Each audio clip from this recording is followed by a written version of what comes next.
Hello friends, तो कैसे हैं आप लोग। आशा करता हूँ अच्छे होंगे। तो आज हम लोग डिस्कस करने वाले हैं बायोलॉजी का सेकंड टॉपिक है उत्तक, जिसको टिश्यू कहते हैं। ठीक है, पहला टॉपिक हम लोग कोशिका जो था वो समाप्त कर चुके हैं। ठीक है, फुल डिस्क्रिप्शन के साथ। और ये आपको जो है वो एएलपी टेक्नीशियन, बीपीएच, एचसीएल या एसएससी, बीएसएससी जितने भी एग्जाम आने वाले हैं, ठीक है, उसके लिए मोस्ट इंपॉर्टेंट सीरीज आपको चलाया जा रहा है मैराथन क्लास। और एक ही वीडियो में पूरा जो है वो टॉपिक आपको कवर कर लिया जाएगा उत्तक से।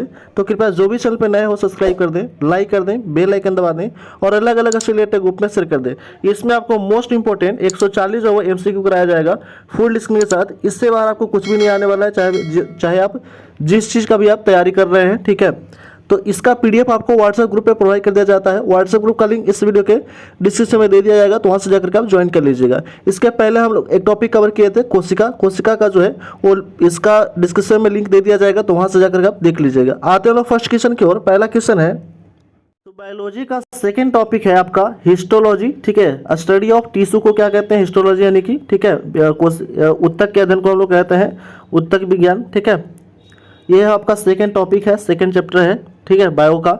तो फर्स्ट क्वेश्चन देखते हैं हम लोग। पहला क्वेश्चन यहाँ पे दिया गया है। ठीक है, फर्स्ट क्वेश्चन है कि कोशिका का ऐसा समूह जो, ठीक है, जो रूप या कार्य और उत्पत्ति के में समान होता है। ठीक है, कोशिकाओं का ऐसा समूह जो उत्पत्ति, कार्य और कार्य में समान होता है, उसे हम क्या कहते हैं, तो उसे हम कहते हैं उत्तक कहते हैं। ठीक है, एक group of cell equal to क्या कहते हैं, उत्तक कहते हैं, टिश्यू कहते हैं। नेक्स्ट क्वेश्चन है, अगला प्रश्न दिया गया आपका स्टेटमेंट है कि सामान्य उत्पत्ति तथा सामान्य कार्य को संपादित करने वाली कोशिकाओं के समूह को क्या कहते हैं, उत्तक कहते हैं। इसके पीछे हम लोग देखें अभी। ठीक है, तो ये पहला सही हो जाएगा। दूसरा दिया गया कि उत्तक एक कोशिका तथा बहुकोशिकीय दोनों जीवों में पाया जाता है, तो ये ठीक है, ये क्या हो जाएगा, तो हो जाएगा आपका, ये गलत हो जाएगा। उत्तक जो होता है वो बहुकोशिकीय में पाया जाता है, एक कोशिकीय में नहीं पाया जाता है। नेक्स्ट आपका दिया गया थर्ड नंबर है वो आपका कि पादप तथा जंतु दोनों में उत्तक पाए जाते हैं, तो ये सही है। यानी कि ऑप्शन नंबर क्या हो जाएगा, 1 और 3 दोनों सही है। नेक्स्ट क्वेश्चन है, अगला प्रश्न है कि पौधों तथा जंतु में दोनों कोशिका लगभग एक समान होती हैं, फिर दोनों में उत्तक एक दूसरे से बिल्कुल अलग होते हैं, क्यों। तो अलग होने का जो कारण है वो है आपका यहाँ पे दिया गया है। पहला कारण क्या है, तो पहला आपका कि पौधों में कोई गति नहीं होता है, जबकि जंतु में एक स्थान से दूसरे स्थान की ओर विचरण करते हैं, तो ये पहला कथन बिल्कुल सही है। दूसरा कथन है कि पौधों में वृद्धि कुछ क्षेत्रों में ही सीमित रहती है, जबकि जंतुओं में वृद्धि एक रूप से दूसरे रूप में होता है, ये भी सही है। तीसरा कथन है कि जंतु तथा पौधे के अंतर्गत बनावट पूर्णतः एक दूसरे से क्या होता है, तो भिन्न होता है, तो ये उपयुक्त सभी कथन क्या हो जाएगा, सही हो जाएगा। नेक्स्ट क्वेश्चन है, अगला प्रश्न दिया गया है कि हिस्टोलॉजी शब्द का प्रयोग सबसे पहले किसने किया था, तो सर्वप्रथम हिस्टोलॉजी शब्द का प्रयोग किया गया था मेयर के द्वारा। ऑप्शन नंबर ए हो जाएगा राइट आंसर। नेक्स्ट क्वेश्चन है, अगला प्रश्न है कि एक विशेष कार्य करने वाले सामान्य कोशिकाओं के समूह को क्या कहते हैं, तो सामान्य कोशिकाओं के समूह को हम क्या कहते हैं, उत्तक कहते हैं। ऑप्शन नंबर बी हो जाएगा राइट आंसर। नेक्स्ट क्वेश्चन है, निम्नलिखित कथनों पर विचार करना है। पहला कथन है कि किसी एक उत्तक में एक ही आकार की विशेषताएं की कोशिका पाया जाता है, तो ये सही है। दूसरा कथन दिया गया कि कुछ उत्तक में विभिन्न आकार या बनावट की कोशिकाएं होती है, तो ये भी सही है। ऑप्शन नंबर क्या हो जाएगा, ए और बी दोनों, ठीक है, ऑप्शन नंबर सी हो जाएगा राइट आंसर। नेक्स्ट क्वेश्चन है कि पादप में विभाज्य उत्तक के बारे में निम्नलिखित कथन में कौन सा सही है ये बताना है। ठीक है, तो सही कथन क्या हो जाएगा, ऑप्शन नंबर डी हो जाएगा। इन उत्तक की कोशिकाओं के विभाजन के कारण पादपों में वृद्धि होता है, ऑप्शन नंबर डी हो जाएगा राइट आंसर। नेक्स्ट क्वेश्चन है, अगला प्रश्न है कि निम्नलिखित में से कौन सा एक पौधे के विभाज्य उत्तक के संदर्भ में सही नहीं है, तो विभाज्य उत्तक के संदर्भ में सही नहीं है कौन सा हो जाएगा, तो पहला है कि यह जीवित कोशिकाओं का बना होता है, तो ये सही है। दूसरा है कि इस उत्तक के कोशिकाओं की रसधानी बहुत बड़ी होती है, तो इसमें रसधानी होता ही नहीं है, यानी कि ऑप्शन नंबर क्या हो जाएगा, बी हो जाएगा राइट आंसर। नेक्स्ट क्वेश्चन है, अगला प्रश्न है कि शीर्षस्थ विभाज्य उत्तक उत्तरदायी होता है किसमें, तो शीर्षस्थ विभाज्य उत्तक जो है ये उत्तरदायी होता है लंबाई के वृद्धि में। ठीक है, यानी कि प्राथमिक वृद्धि भी कहते हैं इसको। ऑप्शन नंबर ए हो जाएगा राइट आंसर। नेक्स्ट क्वेश्चन है, वह उत्तक जो प्राथमिक वृद्धि के लिए उत्तरदायी होता है उसे क्या कहते हैं, तो उसे हम लोग कहते हैं ऐसा शीर्षस्थ विभाज्य उत्तक कहते हैं, लेकिन ऑप्शन के अकॉर्डिंग यहाँ पे क्या होगा, लंबाई में वृद्धि। ऑप्शन नंबर ए हो जाएगा राइट आंसर। नेक्स्ट क्वेश्चन है, वह उत्तक जो प्राथमिक वृद्धि के लिए उत्तरदायी होता है उसको कहते हैं शीर्षस्थ विभाज्य उत्तक। ऑप्शन नंबर ए हो जाएगा राइट आंसर। नेक्स्ट क्वेश्चन है, संवहन उत्तक में अवस्थित कैम्बियन एक वृक्ष के छाल के नीचे से कैम्बियन का उदाहरण क्या है। ठीक है, तो संवहन उत्तक में अवस्थित कैम्बियन एवं वृक्ष के छाल के नीचे का कैम्बियन का जो उदाहरण है वो है आपका पार्श्व विभाज्य उत्तक का उदाहरण है। ऑप्शन नंबर बी हो जाएगा राइट आंसर। नेक्स्ट क्वेश्चन है, वह उत्तक जो द्वितीयक वृद्धि के लिए उत्तरदायी होता है, तो द्वितीयक वृद्धि के लिए उत्तरदायी होता है आपका कैम्बियन होता है। ऑप्शन नंबर सी हो जाएगा राइट आंसर। नेक्स्ट क्वेश्चन है किसी पौधे के तने के घेरों को बढ़ाने के लिए निम्नलिखित में से कौन सा ऊतक उत्तरदायी होता है? तो पौधे के तनों को घेरों को बढ़ाने के लिए पार्श्व विभाज्य ऊतक उत्तरदायी होता है। ऑप्शन नंबर डी हो जाएगा राइट आंसर। नेक्स्ट क्वेश्चन है, अगला प्रश्न है कि निम्नलिखित कथनों पर विचार करना है। पहला कथन है कि पौधे के अस्थायी ऊतक की कोशिकाओं में विभाजन की क्षमता नहीं होता है। तो ये जो कथन है बिल्कुल सही है कि अस्थायी ऊतक जो होता है उसमें विभाजन की क्षमता नहीं होता है। दूसरा आपका कि विभाज्य ऊतक की वृद्धि में फलस्वरूप पौधे के अस्थायी ऊतक बन जाता है, यानी कि विभाज्य ऊतक जो होता है वो वृद्धि के लास्ट स्टेज में उसको क्या बन जाता है, तो फिर वो अस्थायी ऊतक बन जाता है। तो ये भी सही है। ऑप्शन नंबर क्या हो जाएगा? तो ऑप्शन नंबर हो जाएगा आपका ए और दो दोनों सही है। ऑप्शन नंबर सी हो जाएगा राइट आंसर। नेक्स्ट क्वेश्चन है, अगला प्रश्न है कि एक बीजपत्री तने ठीक है द्वितीयक वृद्धि नहीं होती है क्योंकि इनमें होती है क्या? ठीक है, एक बीजपत्री तने में द्वितीयक वृद्धि नहीं होती है क्योंकि, तो इसमें होता है आपका कैम्बियम होता है, इसके वजह से नहीं होता है वृद्धि। नेक्स्ट क्वेश्चन है, अगला प्रश्न है कि निम्नलिखित में से किसे प्राथमिक विभाज्य ऊतक कहते हैं? क्योंकि यह पौधे के जीवन चक्र के प्रारंभ में बनते हैं और आप ठीक है और प्राथमिक पादप शरीर बनाते हैं। ठीक है, निम्नलिखित में से किसे प्राथमिक विभाज्य ऊतक कहते हैं? क्योंकि यह पौधे के जीवन चक्र के प्रारंभ में बनते हैं और प्राथमिक पादप शरीर बनाते हैं। तो हो जाएगा आपका ऑप्शन नंबर शीर्षज विभाज्य ऊतक और क्या हो जाएगा अंतर्वैशी विभाज्य ऊतक। ऑप्शन नंबर सी हो जाएगा, डी हो जाएगा, ए और सी दोनों। नेक्स्ट क्वेश्चन है, अगला प्रश्न है कि संवहन ऊतक का निर्माण किस विभाज्य ऊतक से होता है? ठीक है, तो संवहन ऊतक का जो निर्माण होता है वो होता है आपका पार्श्व विभाज्य ऊतक से। ऑप्शन नंबर सी हो जाएगा राइट आंसर। नेक्स्ट क्वेश्चन है, मृदु ऊतक किस प्रकार का ऊतक है?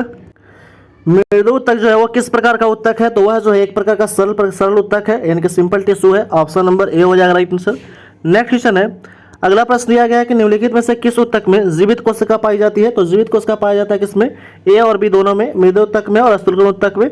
दृढ़ ऊतक में जो है वो मृत कोशिका पाया जाता है। ठीक है, नेक्स्ट क्वेश्चन है, अगला प्रश्न दिया गया है कि मृदु ऊतक का मुख्य कार्य क्या होता है? मृदु ऊतक का मुख्य कार्य क्या होता है आपका भोजन पदार्थ का संग्रह करना। ऑप्शन नंबर ए हो जाएगा राइट आंसर। नेक्स्ट क्वेश्चन है, अगला प्रश्न है कि वायु ऊतक किन पौधों में पाया जाता है? तो वायु ऊतक पाया जाता है हाइड्रोफाइट में। ठीक है, हाइड्रोफाइट में जलीय पौधा में जो है वो पाया जाता है वायु ऊतक। नेक्स्ट क्वेश्चन है, अगला प्रश्न दिया गया है कि जलोब्धि निम्न से किस उपस्थिति के कारण जल में तैरते हैं? ठीक है, तो ये तैरने का कारण है वायु ऊतक के कारण ही तैरते हैं। ऑप्शन नंबर ए हो जाएगा राइट आंसर। नेक्स्ट क्वेश्चन है, वह कौन सा ऊतक है जिसकी कोशिकाएं जीवित होती है, भित्ति सेलुलोज तथा पैक्टिन की बनी होती है और कोनों पर अलिग्न स्थूल मिलते हैं? तो ये होता है आपका कोलेन काइमा। ऑप्शन नंबर सी हो जाएगा राइट आंसर। नेक्स्ट क्वेश्चन है, अगला प्रश्न है कि निम्नलिखित में से कौन सा एक ऊतक केवल तरुण पौधे में पाया जाता है और बड़े बड़े वृक्षों में नहीं? तो तरुण पौधे में पाया जाता है, बड़े बड़े वृक्षों में नहीं। तो यह आपका स्थूलकोण ऊतक। ऑप्शन नंबर बी हो जाएगा राइट आंसर। नेक्स्ट क्वेश्चन है, शाकीय द्विबीजपत्री पौधे जैसे सूर्यमुखी कद्दू को लचीलापन तथा दृढ़ता प्रदान करने वाला ऊतक कौन सा होता है? तो लचीलापन प्रदान करने वाला जो ऊतक होता है वो होता है आपका स्थूलकोण ऊतक। ऑप्शन नंबर सी हो जाएगा राइट आंसर। नेक्स्ट क्वेश्चन है, अगला प्रश्न है कि निम्नलिखित में से कौन सा एक ऊतक जड़ में उपस्थित नहीं रहता है? तो आपका स्थूलकोण ऊतक जो होता है वो जड़ में उपस्थित नहीं होता है। नेक्स्ट क्वेश्चन है, अगला प्रश्न है कि निम्नलिखित में से किस ऊतक के कोशिकाओं को कोशिका भित्ति लिग्निन के कारण मोटी होती है? तो लिग्निन के कारण मोटा होता है वो आपका दृढ़ ऊतक और इसके कारण ही क्या होता है, तो मजबूत भी होता है। ऑप्शन नंबर क्या हो जाएगा? सी हो जाएगा राइट आंसर। नेक्स्ट क्वेश्चन है, पौधे के कुछ भाग मोड़ने पर बिना टूटे आसानी से मोड़े जा सकते हैं, तो कुछ भाग जैसे पत्ते और तने की इस नम्यता का कारण किसकी बहुतायत को माना जा सकता है? तो इसका कारण जो है वो आपका दृढ़ ऊतक है, इसके कारण ही क्या हो जाता है, तो कुछ भाग को मोड़ने पर बिना आसानी से मुड़ जाता है बिना टूटे। नेक्स्ट क्वेश्चन है, अगला प्रश्न दिया गया है कि रेशे उत्पन्न करने वाले पौधे जैसे पटुआ को किस ऊतक की प्रचुरता होती है? तो ये ऊतक प्रचुरता होता है आपका दृढ़ ऊतक का। ऑप्शन नंबर डी हो जाएगा राइट आंसर। नेक्स्ट क्वेश्चन है, अगला प्रश्न है कि फलों तथा बीजों का कठोर आवरण किस ऊतक का बना होता है? तो फलों तथा बीजों का कठोर आवरण बना होता है दृढ़ ऊतक का। ठीक है, दृढ़ ऊतक क्या होता है, तो दृढ़ ऊतक मजबूत होता है और मृत होता है। नेक्स्ट क्वेश्चन है, अगला प्रश्न है कि सुबेरी नामक कार्बनिक पदार्थ जमा होता है कहाँ पे? तो सुबेरी नामक कार्बनिक पदार्थ जमा होता है कॉर्क के कोशिका में। ऑप्शन नंबर डी हो जाएगा राइट आंसर। नेक्स्ट क्वेश्चन है, अगला प्रश्न है कि व्यापारिक कॉर्क किसमें प्राप्त किया जाता है? तो व्यापारिक कॉर्क जो है वो कॉर्क कॉम्बियन से प्राप्त किया जाता है। ऑप्शन नंबर डी हो जाएगा राइट आंसर। नेक्स्ट क्वेश्चन है, वाणिज्यिक मूल्य वाला कॉर्क किससे प्राप्त होता है? तो वाणिज्यिक मूल्य वाला कॉर्क प्राप्त होता है आपका क्वेकर सुबेर से। ऑप्शन नंबर सी हो जाएगा राइट आंसर।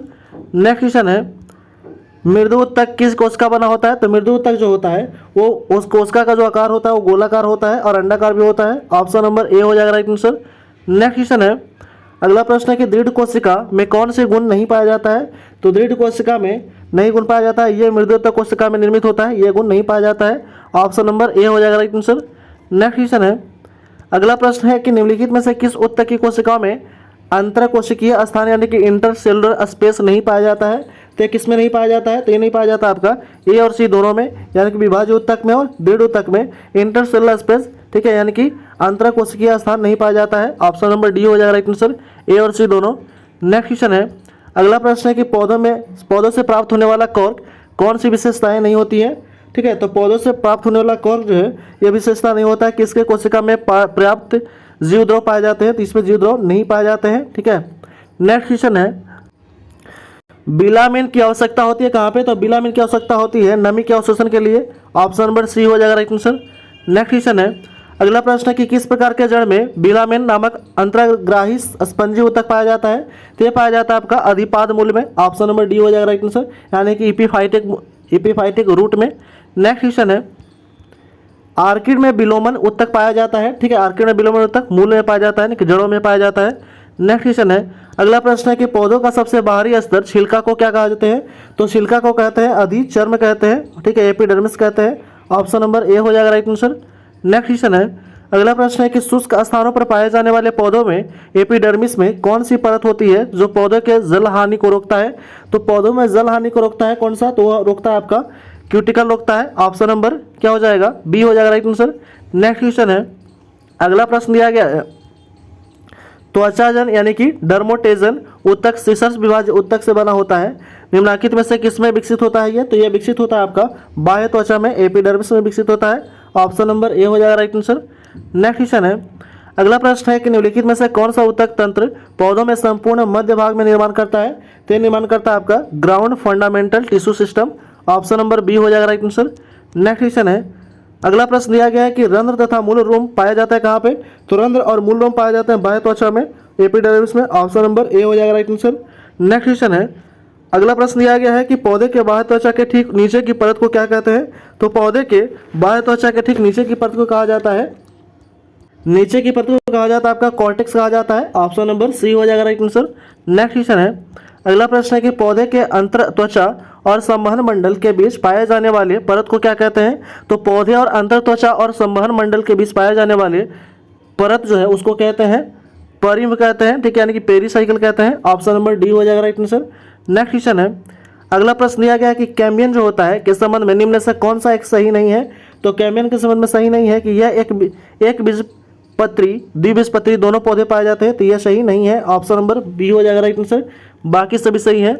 नेक्स्ट क्वेश्चन है, अगला प्रश्न है कि निम्नलिखित में से कौन सा परत भरण और मूल उत्तक तंत्र के अंतर्गत शामिल है? निम्नलिखित में से कौन सा परत भरण और मूल उत्तक तंत्र में के अंतर्गत शामिल है? तो वह शामिल है आपका कौन? तो कॉर्टेक्स है, परिंभ है, मज्जा है तथा पीध किरणें हैं। ऑप्शन नंबर क्या हो जाएगा? डी हो जाएगा राइट आंसर। नेक्स्ट क्वेश्चन है, अगला प्रश्न है कि पौधे के भरण उत्तक तंत्र के मुख्य कार्य क्या होता है? तो इसका जो मुख्य कार्य होता है कि भोज्य पदार्थों का निर्माण तथा उसका संग्रह करना। ऑप्शन नंबर बी हो जाएगा राइट आंसर। नेक्स्ट क्वेश्चन है, अगला प्रश्न है कि निम्नलिखित में से कौन अजैव पदार्थ का संरचना करता है? तो अजैव पदार्थ का संचयन कौन करता है? तो करता है आपका इडियोप्लास्ट करता है। ऑप्शन नंबर बी हो जाएगा राइट आंसर। नेक्स्ट क्वेश्चन है, वह संवहन मंडल जिनमें जाइलम के दोनों ओर फ्लोएम पाया जाता है उसे क्या कहते हैं? तो वह संवहन मंडल जिसमें जाइलम के ओर दोनों ओर फ्लोएम पाया जाता है तो उसको कहते हैं हम लोग क्या कहते हैं? बायोकोलेट्रल कहते हैं। ऑप्शन नंबर सी हो जाएगा राइट आंसर। नेक्स्ट क्वेश्चन है, अरीय संवहन मंडल कहाँ पाए जाते हैं? तो अरीय संवहन मंडल पाए जाते हैं एक बीजपत्री पौधे के जड़ों में। ऑप्शन नंबर ए हो जाएगा राइट आंसर। नेक्स्ट क्वेश्चन है, अगला प्रश्न है कि पौधे के अस्टील परत में शामिल होते हैं क्या? तो पौधे के अस्टील परत में शामिल होते हैं, पौधे के अस्टील परत में शामिल होते हैं परिरम, संवहन पुल तथा मज्जा शामिल होते हैं। ऑप्शन नंबर सी हो जाएगा राइट आंसर। नेक्स्ट क्वेश्चन है, अगला प्रश्न है कि एक वृक्ष की आयु का पता किसके द्वारा लगाया जाता है? तो वृक्ष की आयु का पता लगाया जाता है वार्षिक वलय को गिनती करके। ऑप्शन नंबर बी हो जाएगा राइट आंसर। नेक्स्ट क्वेश्चन है, अगला प्रश्न है कि वार्षिक वलय का वृद्धि वलय में शामिल होता है क्या? तो ये शामिल होता है आपका वसंत काष्ठ और शरद काष्ठ दोनों में। ऑप्शन नंबर सी हो जाएगा राइट आंसर। नेक्स्ट क्वेश्चन है, अगला प्रश्न है कि निम्नलिखित में से किसकी सक्रियता के कारण वृद्धि वलय बनती है? तो वृद्धि वलय बनती है किसमें? तो अंतरंभीय एकता के कारण। ऑप्शन नंबर ए हो जाएगा राइट आंसर, ठीक है, इंटरनल कैबिन के कारण। नेक्स्ट क्वेश्चन है, एक वृक्ष की पुराने ताने का अनुप्रस्थ काट में 50 वार्षिक वाले मिलते हैं, तो वृक्ष की आयु क्या होगी? तो वृक्ष की आयु होगी 50 वर्ष। ऑप्शन नंबर सी हो जाएगा राइट आंसर। नेक्स्ट क्वेश्चन है, अगला प्रश्न है कि समुद्र के किनारे उगने वाले वृक्षों में वार्षिक वलय नहीं होता है, क्योंकि? तो वार्षिक वलय नहीं होने का कारण है कि स्पष्ट जलीय विविधता नहीं होता है, यानी कि मौसम परिवर्तन वहाँ जो मौसम एक समान होता है। इसका कारण है वृद्धि होने का, कि मौसम जो है वो थोड़ा चेंज होता है, उसके कारण जो है वो क्या होता है? वनों का विकास होता है। नेक्स्ट क्वेश्चन है, अगला प्रश्न है कि पुराने पेड़ जब काटा जाता है तो बीज का केंद्रीय भाग जो मजबूत, घना तथा गहरे ठीक है कत्थई रंग का होता है, तो उसे क्या कहते हैं? तो उसे कहा जाता है, ठीक है, हृदय कास्ट, ड्यूरोमान, सारिल, ये सभी। ऑप्शन नंबर डी हो जाएगा राइट आंसर। नेक्स्ट क्वेश्चन है, अगला प्रश्न दिया गया है कि निम्नलिखित कथनों पर विचार करना है। पहला है कि हृदय कास्ट के सभी कोशिकाएं मृत होती हैं, ठीक है, ये सही है। दूसरा है कि रस कास्ट के कुछ कोशिकाएं जीवित तथा मृत होती हैं, तो ये भी सही है। ऑप्शन नंबर क्या हो जाएगा? ऑप्शन नंबर हो जाएगा आपका सी नंबर, 1 और 2 दोनों सही है। नेक्स्ट क्वेश्चन है, यदि सन 2000 में एक वृक्ष में एक साइन बोर्ड की कील भूमि से 7 फीट की ऊंचाई पर लगाई गई है, तो 2021 में यह कील कितनी ऊंची होगी? यदि वृक्ष की प्रतिवर्ष 5 इंच लंबाई बढ़ता है तो यह हो जाएगा आपका 7 फीट ही रहेगा, उसके आगे वृद्धि होता है, ठीक है, ऊपर में वृद्धि होता है। नेक्स्ट क्वेश्चन है, अगला प्रश्न दिया गया है वो है कि जटिल उत्तक बना होता है किससे? तो जटिल उत्तक बना होता है विभिन्न भिन्न कार्य करने वाले विभिन्न प्रकार की कोशिकाओं से। ऑप्शन नंबर सी हो जाएगा राइट आंसर। नेक्स्ट क्वेश्चन है, अगला प्रश्न दिया गया है कि चलनी नलिका तथा सह कोशिका पाया जाता है किसमें? तो चलनी नलिका और सह कोशिका पाया जाता है आपका फ्लोएम में। ऑप्शन नंबर ए हो जाएगा राइट आंसर। और ये जो है जितना भी क्वेश्चन आपको कराया जा रहा है, ठीक है, बायो का, ठीक है, बायो का जो टिश्यू हम लोग अब स्टार्ट किए हैं, तो इसमें जितने भी क्वेश्चन आपको कराया जा रहा है ये मोस्ट इंपॉर्टेंट जो है वो, ठीक है, क्वेश्चन आपका सिलेक्टेड क्वेश्चन कराया जा रहा है फोल्ड के साथ। तो कृपया जो भी चैनल पर नए हैं, जो भी होता है चैनल को सब्सक्राइब नहीं किया हो, कृपया सब्सक्राइब कर दें, लाइक कर दें, बेल आइकन दबा दें और अलग अलग ऐसे रिलेटेड ग्रुप में शेयर कर दें। जितने भी तैयारी कर रहे हैं रेलवे का, एसएससी का या बिहार एसएससी का, तो उसके लिए मोस्ट इंपॉर्टेंट सीरीज आपको स्टार्ट किया गया है मैराथन चैप्टर वाइज। आते हैं हम लोग नेक्स्ट क्वेश्चन है 66 नंबर क्वेश्चन। दिया गया है कि जाइलम या फ्लोएम का निर्माण कितने त्वचों, ठीक है, तत्वों से होता है? तो जाइलम और फ्लोएम जो है उसका निर्माण होता है 4 तत्वों से होता है, ठीक है। ऑप्शन नंबर सी हो जाएगा राइट आंसर, ठीक है। जैसे क्या होता है, तो जाइलम में होता है आपका वाहिका है, वाहिनिका है, ठीक है, जाइलम तत्व और जाइलम मृदु उत्तक होता है, ठीक है। और इसमें होता है आपका, ठीक है, चलनी होता है, ठीक है, फिर सह कोशिका होता है, फिर होता है फ्लोएम मृदु उत्तक और फ्लोएम तंतु होता है, ठीक है, ये 4 होता है। नेक्स्ट क्वेश्चन है, अगला प्रश्न दिया गया है कि समन उत्तक का निर्माण किसमें होता है? तो समन उत्तक का जो निर्माण होता है पार्श्व विभाजित उत्तक से होता है। ऑप्शन नंबर बी हो जाएगा राइट आंसर। नेक्स्ट क्वेश्चन है, इनमें कौन सा जाइलम तत्व नहीं है? तो जाइलम तत्व नहीं है किसमें? तो आपका सी टीम में जाइलम तत्व नहीं है, ये फ्लोएम तत्व है। नेक्स्ट क्वेश्चन है, अगला प्रश्न है कि फ्लोएम उत्तक एक परिपक्व सालनी नलिका वाहिका से भिन्न होता है, क्यों? ठीक है, फ्लोएम जो है एक परिपक्व सालनी नलिका वाहिका से भिन्न होता है, क्यों? तो क्यों भिन्न होने का कारण है क्रियात्मक केंद्र के अभाव में। ऑप्शन नंबर सी हो जाएगा राइट आंसर। नेक्स्ट क्वेश्चन है, अगला प्रश्न है कि जाइलम का कौन सा तत्व मुख्य रूप से जल तथा खनिज लवण का परिवहन करता है? तो जल और खनिज लवण का परिवहन करता है ए और बी दोनों, ठीक है, वाहिनिकाएं और वाहिकाएं। ऑप्शन नंबर डी हो जाएगा राइट आंसर। नेक्स्ट क्वेश्चन है, अगला प्रश्न है कि जाइलम का कौन सा तत्व जीवित कोशिकाओं का बना होता है? तो जाइलम का जो है आपका जाइलम मृदु उत्तक जो होता है वो जीवित कोशिका का बना होता है। नेक्स्ट क्वेश्चन है कि फ्लोएम का कौन सा तत्व मृत कोशिका का बना होता है?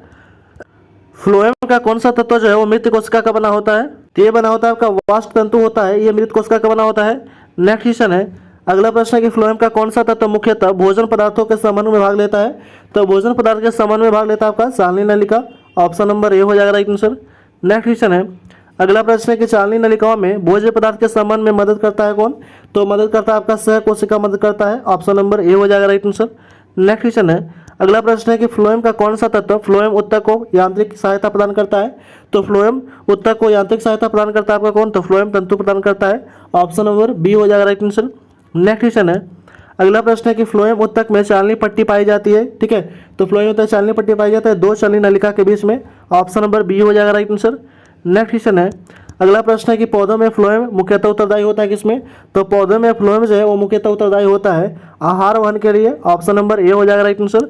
नेक्स्ट क्वेश्चन है, अगला प्रश्न है कि पौधे में जाइलम मुख्यतः जिम्मेदार है किसके लिए? तो जाइलम जो है वो जिम्मेवार है आपका जल का वहन के लिए। ऑप्शन नंबर डी हो जाएगा राइट आंसर। नेक्स्ट क्वेश्चन है, शाखाओं में पत्तियों किन कारणों से झड़ जाती है? तो शाखाओं में जो पत्तियां हैं वो झड़ने का कारण है कोर के बाहर विलग्न परत, ठीक है, बन जाने से। ऑप्शन नंबर डी हो जाएगा राइट आंसर। नेक्स्ट क्वेश्चन है, अगला प्रश्न दिया गया कि निम्नलिखित में से किस एक भारतीय वैज्ञानिक ने पादपों में जल की लंबी दूरी अभिग्रहण का सिद्धांत प्रस्तुत किया था? तो यह प्रस्तुत किया था आपका जेसी बोस ने, ठीक है, जेसी बोस ने, ठीक है, किसकोग्राफ का खोज किया था। नेक्स्ट क्वेश्चन है, अगला प्रश्न है कि निम्नलिखित में से किस प्रकार के उत्तक शरीर के सुरक्षा कवच का कार्य करता है? तो सुरक्षा कवच का कार्य करता है आपका उपकला ऊतक या एपिथेलियम ऊतक। ऑप्शन नंबर ए हो जाएगा राइट आंसर। नेक्स्ट क्वेश्चन है, निम्नलिखित में से कौन सा ऊतक घाव भरने में सहायक होता है? तो घाव भरने में सहायक होता है आपका उपकला ऊतक। ऑप्शन नंबर डी हो जाएगा राइट आंसर। नेक्स्ट क्वेश्चन है, अगला प्रश्न है कि निम्नलिखित में से कौन सा ऊतक लार ग्रंथि और संवेद ग्रंथि में पाई जाती है? तो लार ग्रंथि और संवेद ग्रंथि पाई जाती है कौन सा ऊतक में? तो पाया जाता है आपका क्यूबाइडल एपिथेलियम ऊतक में। ऑप्शन नंबर सी हो जाएगा राइट आंसर। नेक्स्ट क्वेश्चन है, अगला प्रश्न है कि अंगों का विसरण, स्त्रावन और अवशोषण की मदद करने वाला ऊतक कौन सा है? तो अंगों में विसरण, स्त्रावन और अवशोषण में मदद करने वाला जो ऊतक है वो है आपका एपिथेलियम ऊतक है। ऑप्शन नंबर बी हो जाएगा राइट आंसर। नेक्स्ट क्वेश्चन है, अगला प्रश्न है कि त्वचा की बाहरी सतह निर्मित होती है किससे? तो त्वचा की बाहरी सतह निर्मित होती है आपका स्तरित सल्की एपिथेलियम से। ऑप्शन नंबर बी हो जाएगा राइट आंसर।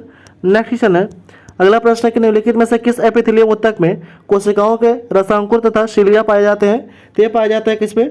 यह पाया जाता है आपका स्तंभाकार में। ऑप्शन नंबर बी हो जाएगा राइट आंसर। नेक्स्ट क्वेश्चन है, अगला प्रश्न है कि निम्नलिखित कथनों पर विचार करना है। पहला कथन है कि एपिथेलियम ऊतक के कोशिकाओं की संख्या कम होती है तथा अंतरकोशिकीय पदार्थ अधिक होता है, ठीक है, तो ये क्या है? पहला कथन गलत है। दूसरा कथन है कि संयोजी ऊतक अंतरकोशिकीय पदार्थ नहीं पाया जाता है जब, ठीक है, इनकी कोशिकाएं एक दूसरे से क्या होती है? करीब करीब सटी होती है, तो ये भी गलत है। ऑप्शन नंबर क्या हो जाएगा? ऑप्शन नंबर डी हो जाएगा, ना तो ये ना ही दो। नेक्स्ट क्वेश्चन है, अगला प्रश्न दिया गया कि सल्कीय एपिथेलियम ऊतक का प्रमुख कार्य क्या होता है? तो सल्कीय एपिथेलियम ऊतक का प्रमुख कार्य होता है आपका सुरक्षा प्रदान करना। ऑप्शन नंबर सी हो जाएगा राइट आंसर। नेक्स्ट क्वेश्चन है, पश्मावी एपिथेलियम ऊतक पाया जाता है कहाँ पे? तो पश्मावी एपिथेलियम ऊतक पाया जाता है ट्रेकिया और गर्भाशय में। ऑप्शन नंबर डी हो जाएगा राइट आंसर। नेक्स्ट क्वेश्चन है, अगला प्रश्न है कि निम्नलिखित में से कौन सा ऊतक त्वचा और मांसपेशियों अथवा दो मांसपेशियों को जोड़ने का कार्य करता है? तो त्वचा से मांसपेशियों को जोड़ने का कार्य करता है एरियोलर ऊतक, ठीक है, त्वचा, ठीक है, त्वचा से किसको जोड़ता है? तो त्वचा प्लस मांसपेशी को जोड़ता है, ठीक है, कौन सा ऊतक? तो एरियोलर ऊतक। नेक्स्ट क्वेश्चन है, अगला प्रश्न दिया गया है कि मोटापा निम्न से किसके अधिकता के कारण होता है? तो मोटापा होने का कारण है वसा ऊतक। ऑप्शन नंबर डी बी हो जाएगा राइट आंसर। नेक्स्ट क्वेश्चन है, अगला प्रश्न है कि निम्नलिखित में से कौन सा एक शरीर को गर्म रखने में हेतु उत्तरदायी है? तो शरीर को गर्म रखने के लिए उत्तरदायी आपका वसा में ऊतक। ऑप्शन नंबर सी हो जाएगा राइट आंसर। नेक्स्ट क्वेश्चन है, अगला प्रश्न है कि ऊंट का कुबड़ किस ऊतक का बना होता है? तो ये बना होता है आपका वसामय ऊतक का बना होता है। ऑप्शन नंबर डी हो जाएगा। नेक्स्ट क्वेश्चन है, अगला प्रश्न है कि निम्नलिखित में से किस ऊतक की कोशिकाओं में वसा की बूंदें भरी होती है? तो वसा की बूंदें भरी होती है आपका वसा संयोजी ऊतक में, यानी कि एडिपोज ऊतक इंग्लिश में कहते हैं। ऑप्शन नंबर डी हो जाएगा राइट आंसर।